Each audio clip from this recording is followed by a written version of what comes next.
Hello and welcome to the Bookish Rambles podcast with me, Holly. I'm me, Becky.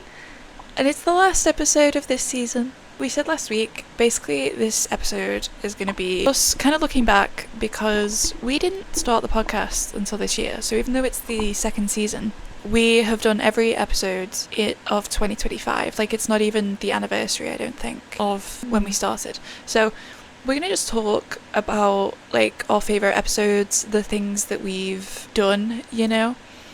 And then also, like, looking forward a little bit, because I think that it's really nice to sort of do that and to think about the future. Well, so this is the 24th episode, actually, which means that we've got 23 episodes to talk about. Oh, wow. Do you know which one's your favourite so far? You put me on the pedestal there. I have no idea. Maybe the one, do you know, if I just have a look, was it the one where we talked about our writing projects and characters? Yeah. Like, that was the first writing video we ever did, and I really enjoyed that. See, I was going to say, I think my favourite was the first author interview that we did. I think... with Sabrina. Yeah. I think that was, like, that was the moment where it felt, like, legit. Do you know what I mean? Like, because it was legit, obviously, but I think that that one especially, it felt like we had someone else to talk to, and like a book that we were able to sort of actually involve the author for the first time, and it was really fun. Yeah, and that's actually only the third episode. I think especially with like having the like Novel Bound as a writing group, there's a lot of connections in there. The opportunities, I think, like I've said this before, I think it's worth the paying membership price, because like it's only like £7 or £8, something like that. You literally get like that's nothing. A monthly event. You get access to like it's great. Yeah, I think most of my beta readers have been people from Novelbat, and it's like that episode. I think it was really fun because it was somebody that we had sort of interacted with, but then it was like an opportunity to sort of really get to know the book and the writer at the same time. I don't know, I just really liked it. I will say though, I did really enjoy our writing projects and characters. I think we need to do we've kind of done a new one, but I think we need to do a newer one when we've gotten a bit further into our current books. Yes, because as well, you're trying, it's not a new genre for you in the sense that like you've never done anything for it, but it's a new genre compared to the book that you published. And I'm writing literary fiction for the first time. Yeah, so I think literary fiction's hard. It will be really fun, I think, to maybe talk about like our projects, but also, you know, what it's like to kind of branch out a bit, and like where we're at with our careers now compared to then, because that was like, it feels like a lot longer ago than what, like 9 months. Oh my god, is that how quick it's gone? It is really bizarre. It's kind of crazy. Like, we've known each other for a year and like 4 months. And we wouldn't have met if it wasn't for Novel. Yeah. And we wouldn't have met if it wasn't for Novel Bound. It's just like, but yeah, I think that's like what this is like for me. This is the whole podcast. It's been something that I've wanted to do this for years, right? Like I have had so many different people in my life where we've been like, what if we did like a YouTube channel? What if we did a podcast? What if we blah blah blah? And then this channel, this like podcast specifically, I don't know if I would have ever done it if I didn't have a co-host. Yeah, I think it's hard on your own. I think a lot of things are hard on your own. Yeah, especially because the viewers at home won't know this because we edit. But if you watch the stuff that we post sometimes on like YouTube Shorts or on the TikTok account that we made semi-recently, we post like basically not unedited but unedited video of like recordings from the podcast as like promo, and it literally like you see exactly how long the gaps are between like the words, especially with me. I'm the biggest offender for this. But I think it just depends on how your brain works. My brain is like very quick. My brain's very quick. Mine is like, let's just see where we go with this. I mean, like speaking of that, I've always been like a really quick learner. Like on my piano lesson, like we were learning a piece for my like grade 2 exam, and like when I'm learning a piece, I can just go over it a couple of times and I'll pick it up really quickly. I've always been a quick learner if I repeat something over and over again. Like my brain just picks it up really quickly. but then it's quick enough to forget it at the same time. So it's kind of a win-lose situation. Yeah, I'm like fairly quick, but it also depends. Like, I was talking about this with one of my friends. I was like, if I don't care about something, I'm literally never gonna remember that thing in my life, no matter how often, because I just don't care, and my brain doesn't care, and so it just is like, okay, we're done with that, bye. And it's a problem, really, but also, I think it's fine. It's whatever, we can edit.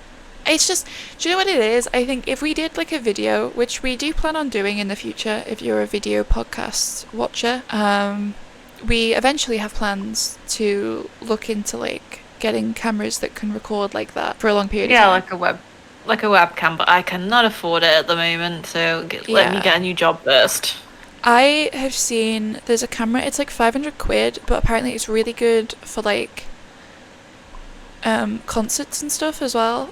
So I was thinking I might get that because the video quality seems really good. And for a camera that's like, like a proper camera, that's not a terrible price. But that would be cheaper than if I was to buy a webcam and then also buy that camera. So I'm considering saving up a little bit for that. But I basically I don't have a camera because I have a camera, but it's for pictures more than videos. The video quality is just not, which is fine because it's, and my phone is it does not have the storage to film a whole episode, unfortunately. But yeah, I need a camera. So I need like a camera. So I'm gonna try and get one, and you're gonna try and get one eventually, and then we'll be doing that. That is like one of our goals for the long term of the podcast. But as of right now, we've just been recording little clips, and you can see the unedited, because when you're watching a video, I think that like the gaps in someone's speech when you're watching them formulate the thought that's coming next.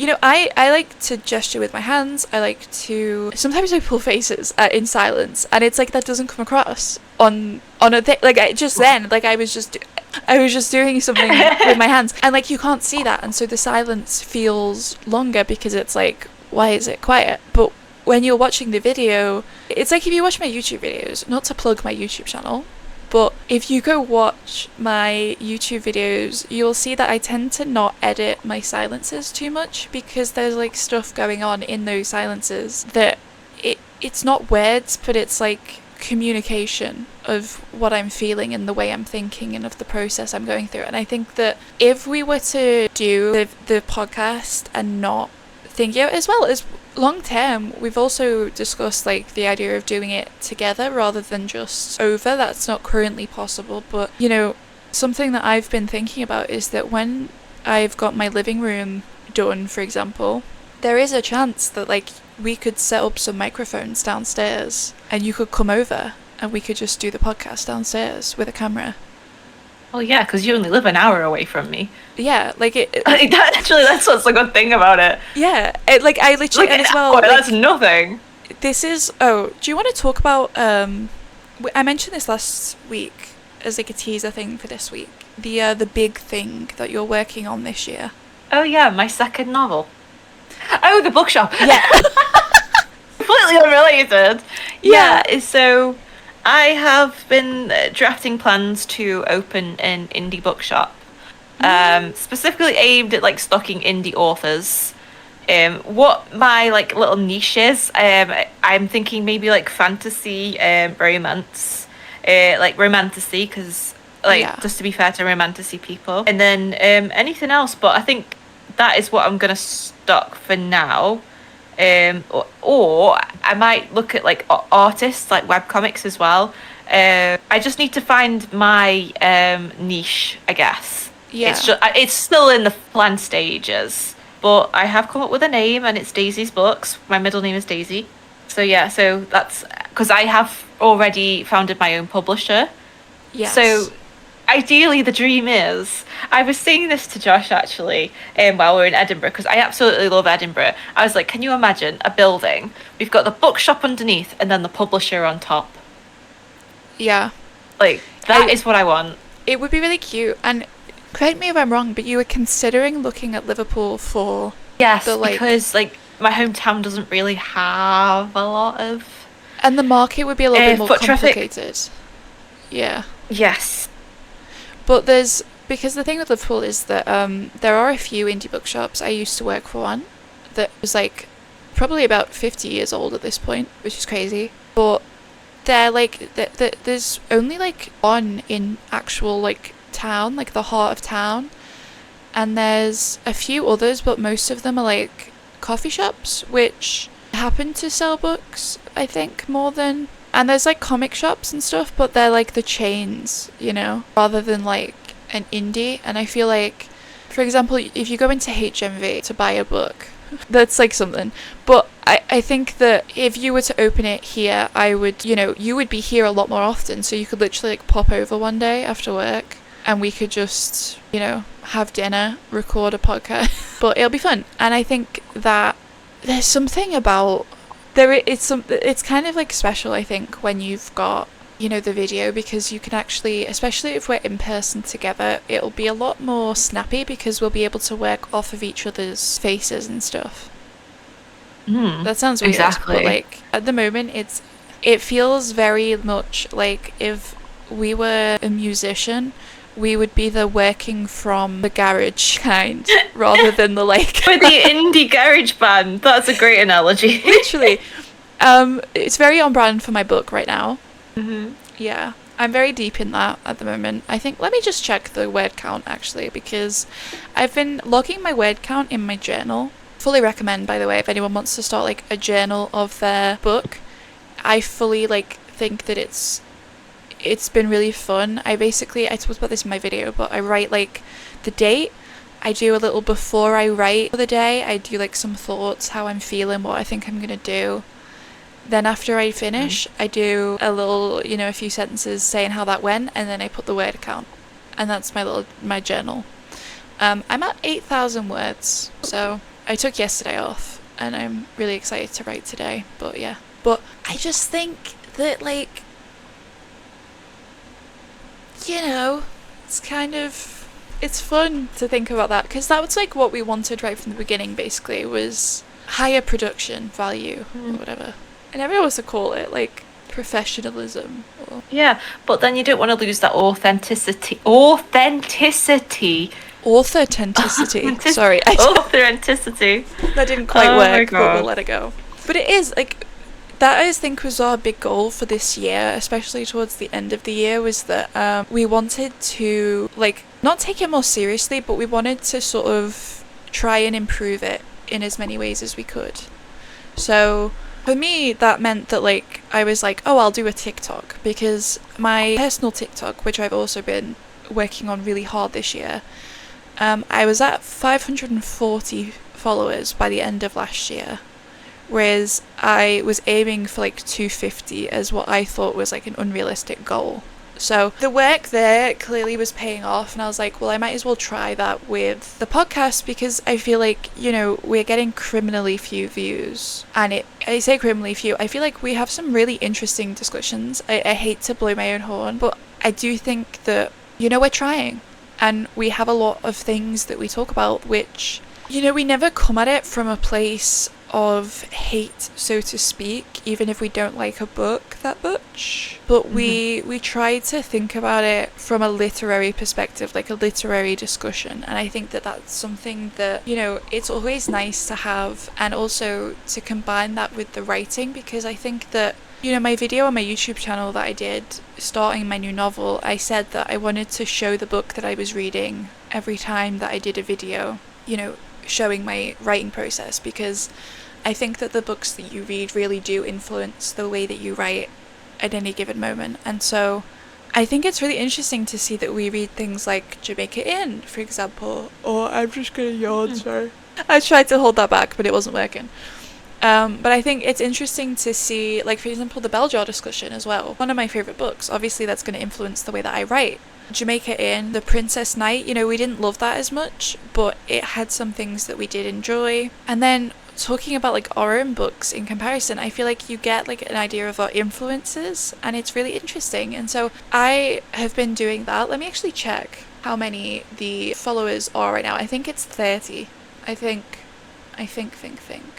that it's 30. 30? It's Is 41. That on Spotify?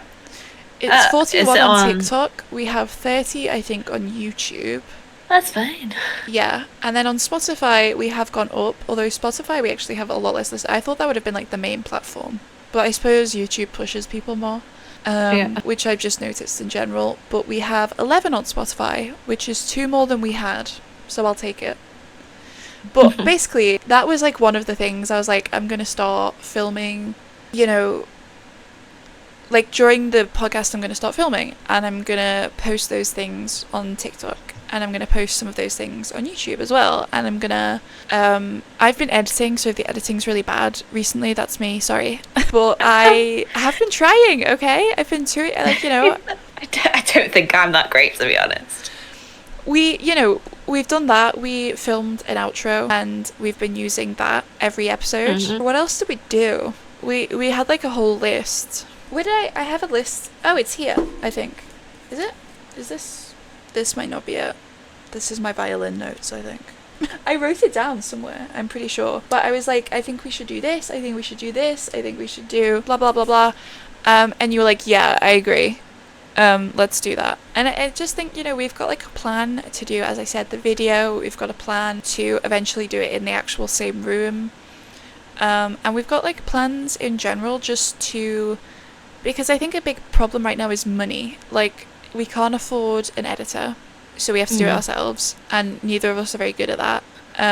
You're better than me, but podcast editing especially, it's different from like YouTube editing. Yeah. It's like, what do you even do? And of course you have to pay for like software a lot of the time. Yeah, which is the benefit of me being able to, you know, because I obviously work part-time. Yeah. Yeah, I hate it, but I have a job. And I only work part-time. But also, like, you think about I have a qualification in TV and film, which is how I know how to edit. Yeah. Like, that's crazy to say. I have a qualification in TV and film. It makes you sound like you're like a producer, like... It's literally like a BTEC, though, because it's equivalent to a bloody A-level. I have A-levels, just one. I just have one A-level because I did English lit, and the rest were just like BTECs. Because for me, I just needed UCAS points to get onto my course. Yeah. That's all I needed. So I just was like, I'm just gonna do, you know, You might as well. BTECs and get my UCAS points. So yeah. But I think we're gonna I've be... got an English lit A-level. That's about it. Yeah. That's a hard one, I will say. I've never had to use it. I have never had to use it. They went on my... Do you know, speaking of that, though, I will always be annoyed, right? So, because the grade boundaries were really low when I did my GCSEs... Yeah. Over a decade ago. We won't talk about that. But, so they were really low, so we had to resit. We had no choice. They had to resit them, which was really annoying. But I got a C overall because the grade boundaries were a mess. I don't know what it was with grade boundaries. So they were like, oh yeah, you got a C, even though I got a B in my English lit because I had to do English lit as well as English language at my GCSE. We had no choice. So I had to do like 4 exams. English, that was great. That is crazy. I think I literally did, because I did maths foundation because I hadn't been to school at that. This is Holly law for anyone who doesn't know. Who makes you feel better? I did maths foundation. I am shit at maths. I say as I did a payroll job, but it's very different. I was shit at maths. English is so much easier for my brain. When I was like, I think I was like 12, 13, that was when I stopped being able to attend. And then they gave me the school, basically, because I got my diagnosis, that's what happened. They got a diagnosis through for when I was like 15 or something. And they basically legally realised that they had been not doing what the law required them to do in the way of supporting me. So they gave me an English teacher and a maths teacher from the school. And once a week I would go in and I would do an hour with the English teacher and an hour with the maths teacher to prepare for my GCSEs. So I did English language and I did English language and maths foundation, and I did work from like January to like April or something when I did them. And then I was going to do my A-levels at that school, and then I was just like, actually I hate this school, actually maybe I should leave. So I restarted them somewhere else, and I'm so glad that I did, because at the other school that I went to, I got A star BB in my A-levels, and I did A-level history, which I obviously didn't do at GCSE, hadn't done it since I was like 13. and I did psychology, which I actually almost got an A in. I was like 5 points off an A, and I'm really annoyed because if I had just like studied a little bit harder, this is what we were talking about before the podcast started. Writing and like doing my YouTube channel and doing the podcast and stuff like that, it's really got me into like this disciplined place where I actually do stuff and I have the ability to sort of force myself to do work even when I don't really want to, even if I'm being a bit lazy. And so at the time I could have gotten better grades, but I was very stressed and I didn't really care that much. So I was just like, I need a B, I'll get a B. And I did. The only one that I wanted an A star for was the English Lit, and that's literally just because like it was I was going to do a degree. And the thing that they tell you in the degree is that like it's normal for you to get like worse grades when you start, even if you got like top grades before, because it's very different. You don't do the whole, and this is a metaphor and that means this, like you don't do that at like uni level for English Lit. Like you just don't. You have to analyze themes and the paradox of you have to use this many sources and talk about the sources, but also you can't rely on sources to make your point. Sorry, you're right there. It's so like thanks for giving me 2,000 words and making me use more than 6 sources and then complaining that I used the sources too much. Great. Oh God. It's a work in progress. I'm hoping that I will be better when I go back because of the stuff I've learned, and that I'll get a first, because it is possible. I did my entirety of the second year basically at home, and it was just, I think they were surprised that I did. I think they were surprised by my results, because I did considerably better than you would expect from somebody who just has not been there. But like, what can you do? It really is kind of awful. I think my goals for this year are to finally get my physical stuff sorted. It's been 2 years of me being like, hey, this is a physical thing. This is not a mental thing. So I'd really appreciate if you could check what's wrong with me, please. And they're doing that now. And they're like, oh, I went to the doctor and he was immediately like, yeah, this sounds like this and this. So thanks for that. Thank you. It was like a 20-minute appointment.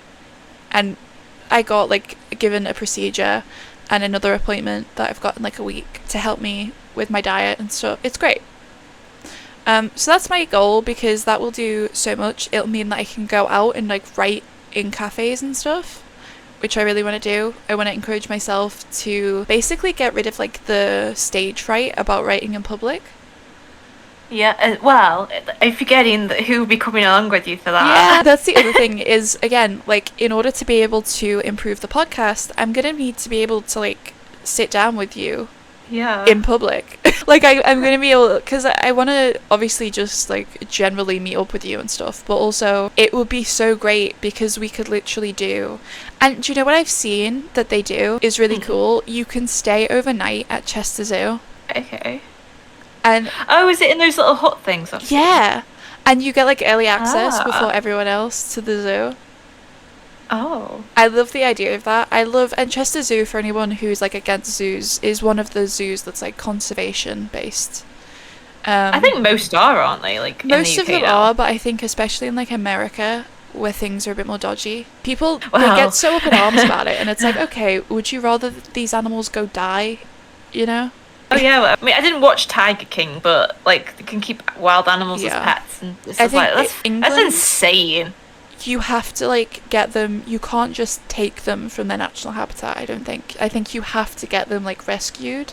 Yeah, it's like yeah. I mean, my favorite thing is when I see like pet raccoons. Oh, it's like, so cute. How on earth do you get a pet raccoon? Do you know what they have at Chester Zoo? I don't have them on this computer, I don't think. I have them on my other computer that I still need to. I went to Chester Zoo. They have lemurs. Do I have them? I don't think I do. That's really sad. I literally, like, on my other computer, I'll try and find them. I have pictures of these lemurs, because you go into, like, it's like the Batcave. You literally go into a big open space with the lemurs. It's so cute. Do you know what I can say? How is this gonna be? You're gonna love this. This is, like, actually kind of hilarious. Let me like, you're gonna see this and you're gonna be like, that's great use of that picture. But basically, I want to do stuff like that. I want to go to more shows. I've booked, John Mulaney is coming to England for his next tour. I saw his last tour. It was absolutely brilliant. I have not laughed that hard at like a live show since I watched the show that goes wrong. I watched Peter Pan Goes Wrong live. Yes, I've been in the same room as the Hercule Poirot. Thank you very much. I'm not verifying my age. Go away. Sorry. Oh, I don't want to do that. No. Stop. I don't want to do... Help. Help me. But basically... Have you not got a VPN or anything? I have, yeah, but it's one... What am I looking for? Right, okay. But no, basically, what I was going to say is that I want to do more stuff like that. And I think I've spoken about this, like, I just want to be able to go and do more things that will enrich my life in general. I also want to be well for whenever Sabrina goes on tour again, because we're going to that. If we can get tickets, hopefully. I swear to God, I have never in my life failed to get concert tickets. Well, I'll let you get them then. I'm dedicated to this. Like, I somehow have, like, I think the universe takes pity on me sometimes. Mine doesn't. I think it's like, you know what? You've had enough. Maybe we won't. This is my picture, okay? I'm gonna send you. Damn it, that's so annoying. Why is it like... Ugh. It's quite small. I'm gonna screenshot it and send it to you. This is a picture I took of Alima.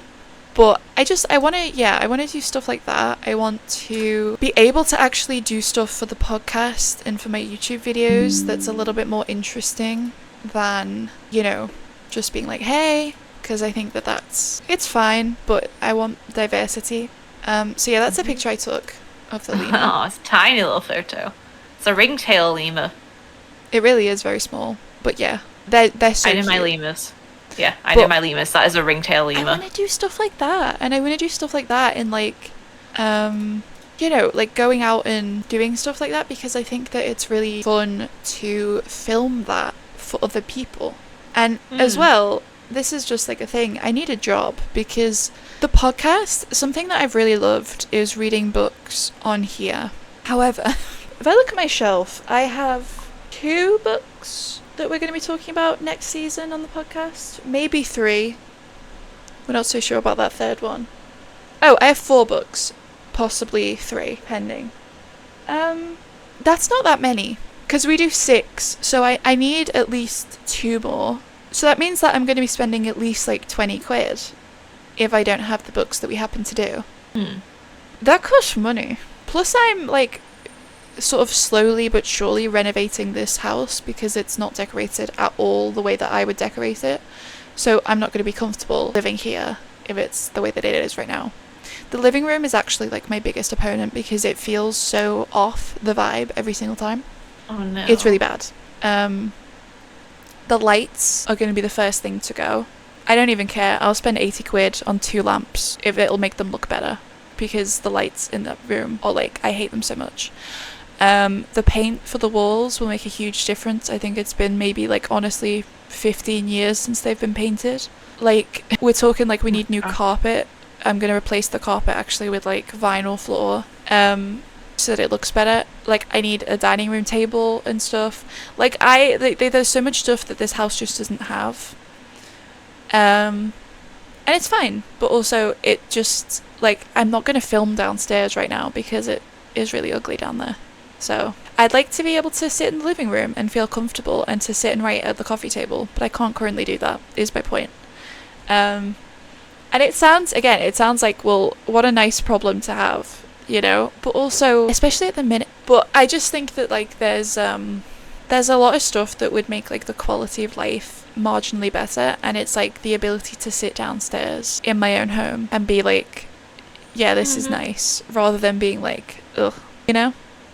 But unfortunately that costs money, so I need a job, because I am also planning to move to France at some point, and while I'm going to be able to do that without having to worry about the visa thing, it would be nice if I could just have savings instead of having to spend all of them on like furniture. So, but yeah, I think, you know, it like, my goal is to get well, it's to make the house nicer, you know, more me.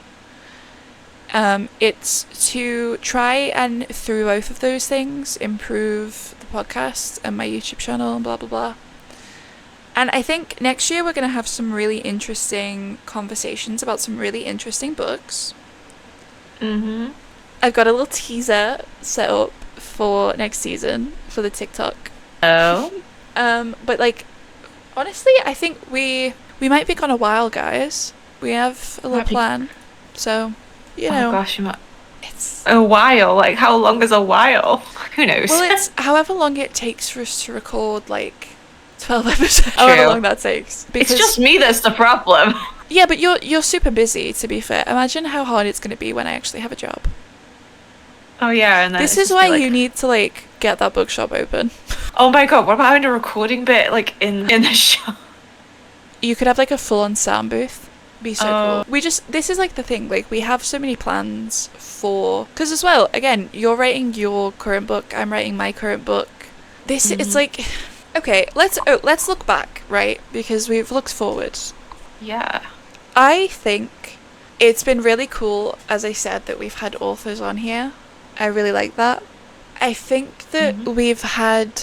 I think like the growth is visible, right? From like the first episode. The very first episode, your mic cut out so bad. Yeah, that's because I just did not know what settings it was on. Oh, your mic has had like a hell of a year. But it seems to be working for some reason. Today, so specifically, it's been nice. Yeah. But I think it's just because of... What am I doing? It's just because of the settings, I think. Yeah. It's, whatever. But I think that's like one of those things, right? Where I figured out my mic a bit. You figured out yours. And I feel like we've, like... the conversation, I don't want to say the conversation's necessarily gotten significantly better, but I feel like everything's just gotten a bit more into the flow of it. We know what we're doing now. Hopefully that comes across to other people. Hopefully. And as well, I'll say, like, I think I've branched out as a reader because of the podcast. Yeah, it's definitely got me to read some books I never probably would have touched. Well, something that got me was you made a post on, I think, TikTok, being like, these are my favourite books that I read this year.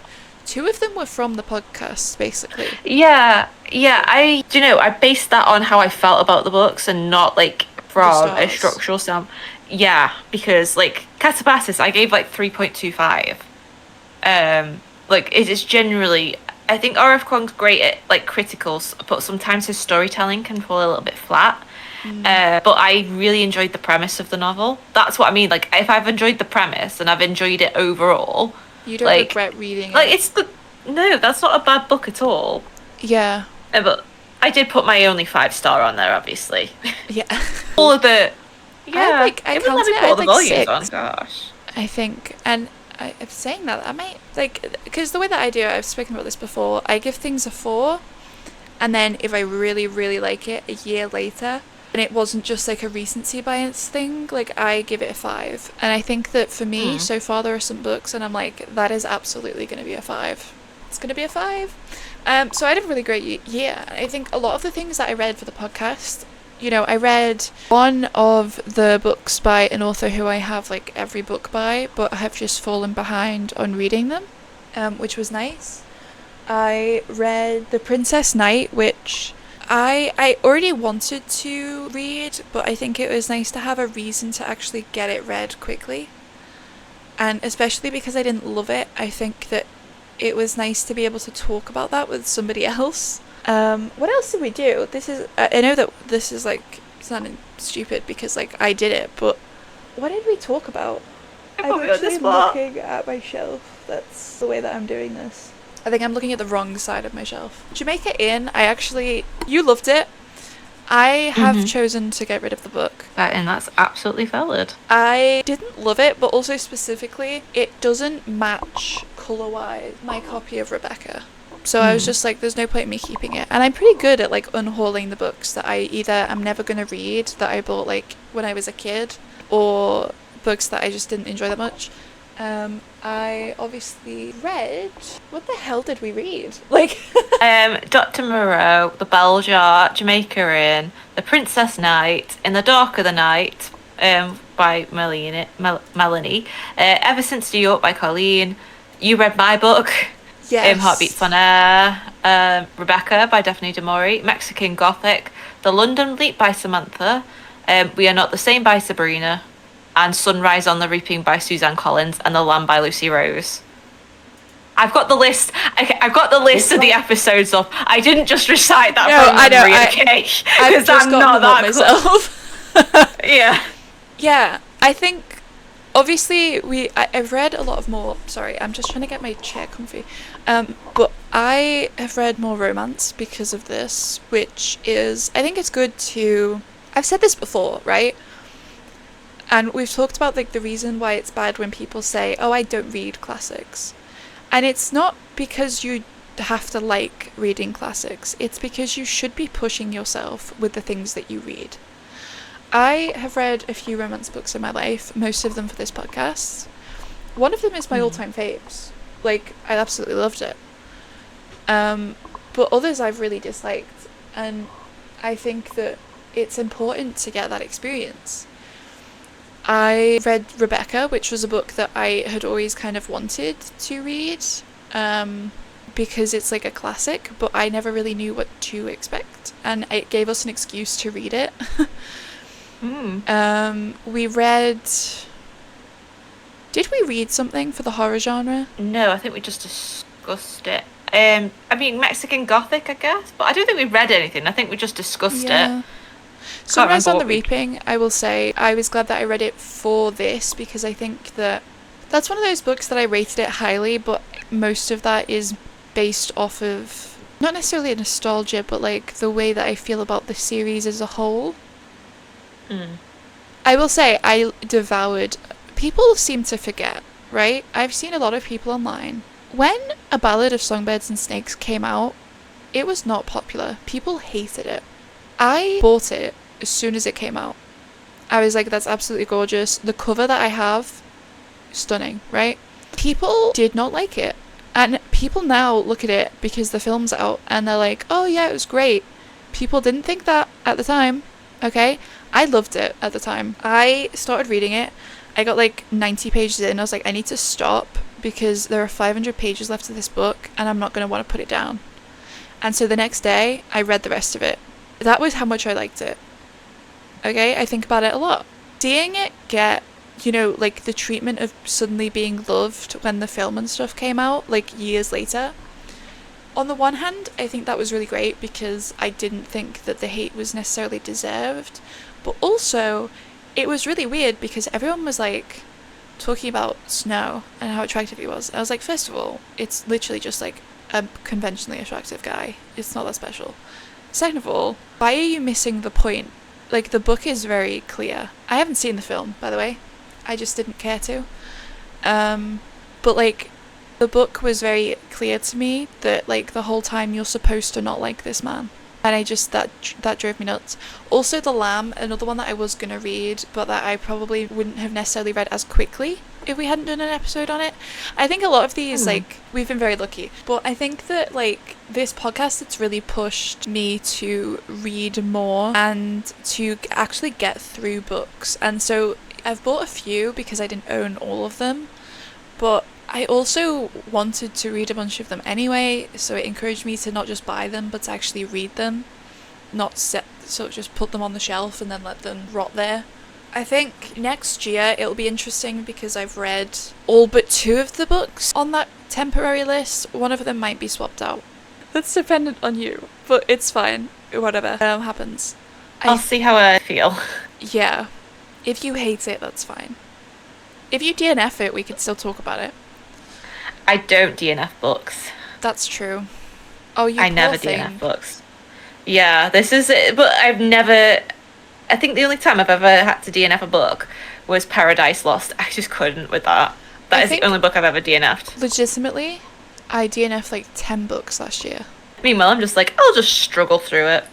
I could never. It just gives me a sense of satisfaction so I can say I've read it. Yeah, one of them was obviously Jamaica Inn. We spoke about that on the podcast, how that was like the case. But I think this is like the thing though, right? Like when you do a reading writing podcast, you end up reading a lot more books than you think, and it's really fun because I started this year on a really high note. I read Narcissus and Goldmund, which I gave a 4. That's a future 5. In fact, in 2 days, I can turn that into a 5. I gave The Fire Next Time a 4, Giovanni's Room 3.5.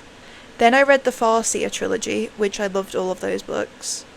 Remarkably Bright Creatures, which I don't think is a future 5, but it's definitely like a highlight for me. I read a Formula 1 book that was actually good. I've read a few of those that weren't very good.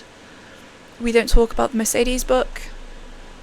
One of the Garcia books. Save the Cat, which was like, you know, whatever. I also read Days at the Murasaki Bookshop, and I hated that. I gave that a 2. That's the one you were ranting to me about, if I remember correctly. Yeah. Because I had a signed copy, and I literally have given it away. That's how little I liked this book. That I had a signed copy and was like, ugh. It just felt very much like the main character, nothing happened, and the main character was just so childish and was like, ugh, books, who likes books? Why would anyone like books? And it's like, I don't know, maybe because you're not 5 years old anymore. It just was really bad. And then I read Daisy Hates by Jessa Hastings, and I actually really didn't like that book. Yeah. You know, you were saying, like, aging up right. Yeah. Like, I've always loved YA. I still love YA. I think it, like, especially if you write in that genre, you need to read it. Yeah. But I think as I've gotten older, like, I do notice it as I've got, like, a better writer as well. Like, I read The Daughter of the Pirate King, obviously, because my second novel is a pirate novel, so I've been looking at what other books have been doing. Yeah. And I could just tell it was a YA. I was like, this is really YA. I think compared to what I've read, like, you've got, like, what's her name? My mind's gone blank. Oh my gosh, you wrote Mexican Gothic. Sylvia Moreno Garcia. Yeah, you've got her, then you've got, like, Daphne du Maurier, and I'm like, the difference. It's crazy. Yeah. Yeah. That's like, but I'll still read YA. That I've just noticed it more now, I think. I think for me, the things that I don't like so much about YA as a sort of overall thing is the way that they frame certain stories. Like, for example, your book focuses on, you know, the emotional stuff and the way that these characters interact with each other and how that impacts the way that they see themselves and the ability to treat themselves, you know? There are some YA books that would do that same thing, and it would just be really dramatic for no reason. And it would be so much more about the romance that it would just be like, well, why even include that other stuff, you know? And I think that it's so difficult for you to know whether or not a concept is going to be done well with YA, and it's the same with adult, but the writing style in YA, from my experience, leans more towards the kind that I don't like as much. Yeah, I think with young adult, I think because obviously, like, when I was a teenager, that affected a lot of how my life is now, just of how I interact with people and things like that. But then when you think teenagers there's so many hormones, and like I remember thinking that this boy I liked and he hated me, and I was like, I thought it was like I'd never have a chance with him. I thought it was like the worst thing in the world. And it's like, it's really not. Like, I couldn't care. I don't even know. I couldn't care less about them now. I'm like, but when you're that age, everything's so dramatic. And I think that's what they try and reflect. But I think there's got to be a middle ground. I think that's what they're trying to do in the industry, but there's got to be a middle ground. I think it definitely, like, I think this is a problem that's because of, like, the new adult emergence, where you have a writing style with adult themes. That's basically what that is. I like to read classics. I like to read literary fiction. It's not the only types of books that I read, but it's definitely the majority of what I read. Is, like, if I was to look at my shelf right now, for example, you know, literary fiction, literary fiction, literary fiction. Don't know if that would count as literary, but I didn't really like that, so whatever. Literary. Like, it's, for me, I know what I like, and I happen to know that it's very difficult for me to find what I like in YA. And it's like Sabrina's book as well. I think that's part of the reason why it was so good, is because that was a YA book, but it very much, you know, even though it was about young people, you know, teenagers, like young teenagers, it still didn't do that thing that some YA books do, where it was like, Yeah. you know, it... Support indie authors because they're doing the things that the publishing Yeah. industry won't do. And I think it's just getting worse, because you have these authors. It's like the problem that we had with The Princess Knight was that it was aimed at adults, but it didn't feel adult. Because there are some adults who prefer YA books, but they want more mature themes. And it's like, can you just pick a struggle, please?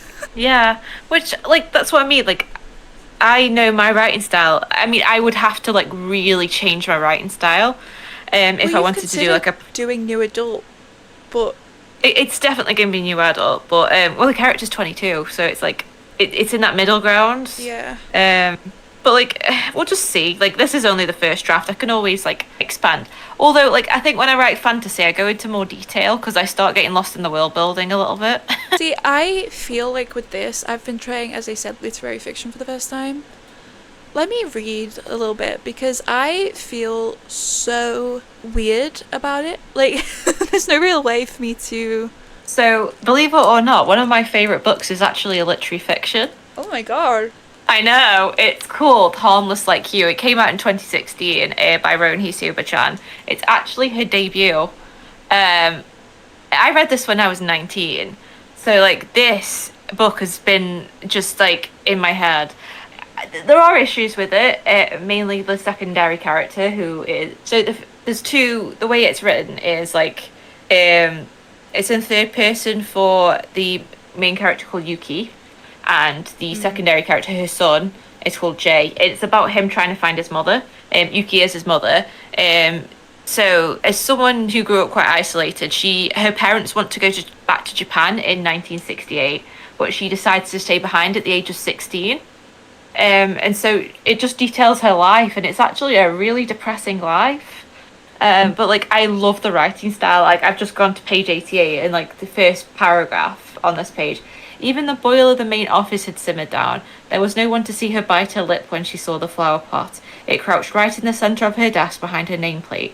The ceramic planter was filled to the brim with dirt, but there was no plant, not even a dead stalk to say something had once been there. The sides of the pots were clean. The soil was dry. Dappled grey pebbles nestled in the dirt. Like, I absolutely love that. It's so simplistic, but there's so much detail, and that's what I like showcasing in my own writing. Yeah. This book did influence a lot of my writing style, I believe. See, that's like... I think that's why... Because the quote that I put on my TikTok the other day was... Let me just get ready for this. His face is clear as a piece of crystal in her mind, freshly signed every day by a cloth so old it's mothbin. The blonde curls, one eye blue, the other green, though the picture just makes it look darker. And his blotchy cheeks that part like a knife through butter for his boyish smile. And the nose, straight except for the end, which curves to the left. It's not the most recognisable face ever, but she could pull him out of her lineup during an act of somnambulism. The headline reads, Mother pleads for her son's case to be given more attention by police. So, oh my god, my mic is moving all over the place. But it's like one of those things where I didn't want it to be too much. Like, I feel like you get... The missing person is like... It's not a secret, that's like the whole thing of the book, right? Is that this guy goes missing. He ends up being brought up in conversation with this author. I love that you just commented on my TikTok. Yes, I did. And I would, if you, by the way, if you're out there and you're a writer and maybe you're like a new writer and you're kind of insecure, or you've never written a novel before and you want to, on my YouTube channel, I've been doing vlogs where I go through the whole process of writing this book on camera. So I did a video outlining it, going through how I outline, showing you what I was doing while I was doing it. And then I did the first episode, and I talked a lot in that first episode of doing the first chapter where I'm like, and this is how I pick like opening lines, opening paragraphs, opening pages, right? Like, this is the stuff that I think about when I write my books, and like what I do to get over that sort of stuff. And so like with this, it's like, this is going kind of crazy, this episode, but basically I think because we've read so much literary fiction for the podcast, I've read a lot of different types of books in general, reading widely gives you an idea of how to write, because you get to do all of these things. And so my writing has been informed by the stuff that we've done for the podcast and by the conversations that we've had, which have helped me to kind of work through what I like and what I don't like, and to understand in greater detail, you know, why I was able to enjoy a book while still not thinking that it was the best book, right? Like, that's why I brought up The Princess Knight. It was because it felt YA in the ways that I don't like YA as much.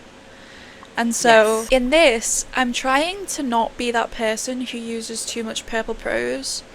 So, like, there is obviously the, like, his face is as clear as crystal and her mind shined every day.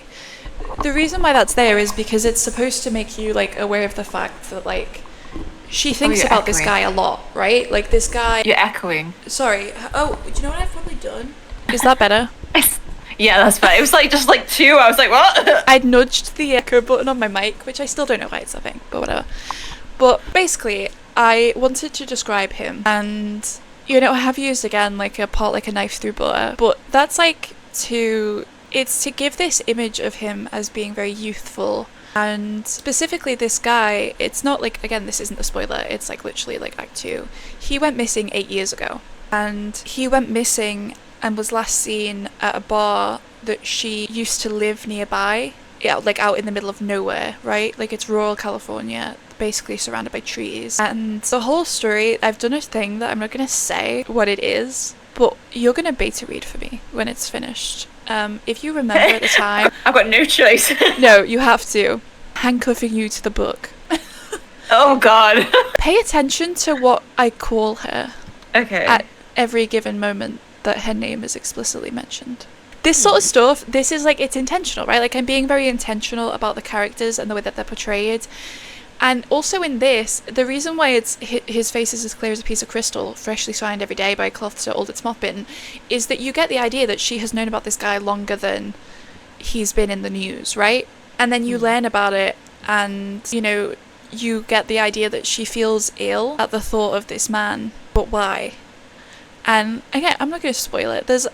I'm trying to, like, make it sort of subtle, like, in this recent episode. The songs are also very important. I talked about this in my video. The songs are super important. And I think that it's just, like, I enjoy a literary novel that doesn't use super excessive language to describe something, but that... Do you want me to read one of her shows? Like, one of her, like, little bits in a show? I mean, if you want to. Because this is, like, the thing, right? Is it's trying to not be too boring and too, like, look how smart this is. It's supposed to be kind of fun, like, you're supposed to get a vibe, and then you're supposed to be like, oh, I'm so sorry for catching a vibe. But when you get to the end. So it's like, she asks the crowd how they're doing at one of her shows, and it's like talking about how the earpiece is hanging from her, you know, it's not in her ear right now, so she can hear it. 2 people right at the front are screaming especially loud, their faces coated in tears and mascara tracks that distract her momentarily from their adorable outfits.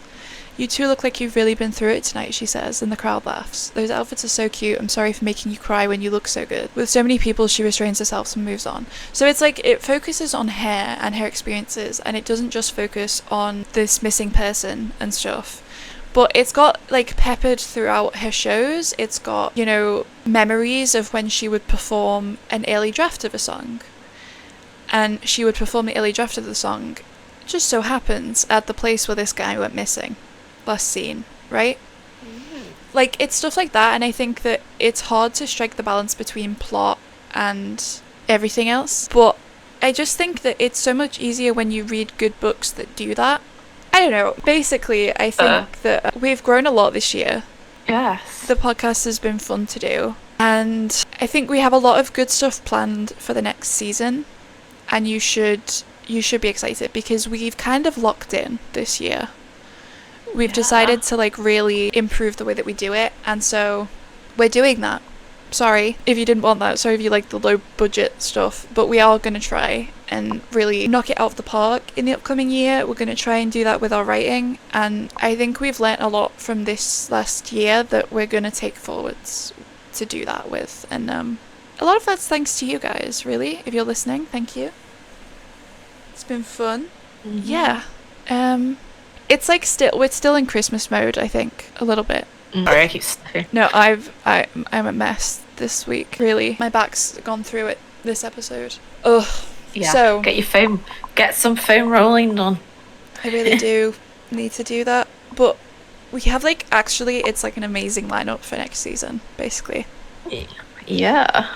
It's really exciting. So you should totally wait around for that. We are going to try and do it again, as I said, like super interesting.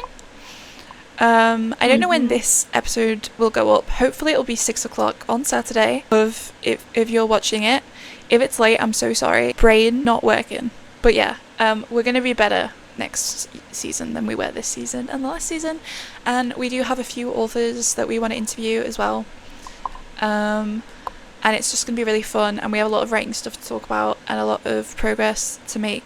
And it'll be really fun to share. So thank you for listening. Yeah, thank you. And we'll see you next season. Oh my god, yeah. See you wherever that may be in a next few time. weeks. Woohoo. Bye. Woohoo. Thank you for listening to the Bookish Rambles podcast. If you want to hear more from us, follow to get the next episode delivered straight onto your feed.